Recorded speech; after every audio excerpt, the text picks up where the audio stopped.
ተው ልጄ፣ ለእናት ቀን አትምረጥ።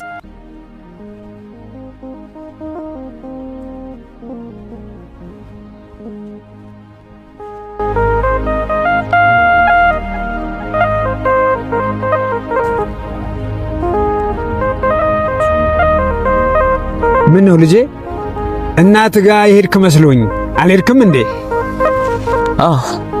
ስጦታ ይዤላት ልሄድ ነበረ፣ አልሞላልኝም ቀረሁ።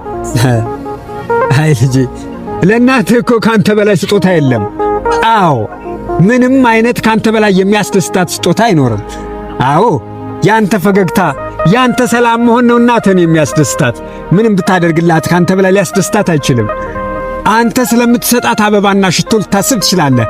እሷ ግን ስጦታውን ይዘው ስትገባ ፈገግ ማለትህን፣ ፊትህን ነው የምታየው። አንተ ማድረግ ስለመቻለህ ኖረ ስላየችህ እሷን ደስ እንድላት ባደረግከው ጥረትህ በሕይወትህ ውስጥ ደስተኛ መሆንህን ነው የምታየው እንጂ ስለ ስጦታው አታስብም። ሊያስደስታትም አይችልም። ምክንያቱም እናት በምድር ላይ ከልጇ በላይ ስጦታ ስለሌላት ነው። ካለ አድርገው፣ ባይኖርህም ግን ችግር የለውም። እናትህ ስለምታደርገው ነገር ሳይሆን ስለ አንተ ፈገግታ፣ ስለ አንተ ሰላም ነው የምትጨነቀው። ለእናትህ ትልቁ ስጦታ አንተ ነህ እኮ። አንተ ከሄድክላት ይበቃል እኮ። ከእነሱ ማድረግ ይችል ነበር። አሁንማ ቀኑ አልፏል። ስለዚህ የሚቀጥለው ዓመት ላይ ይዤላት ሄዳለሁ። ተው ልጄ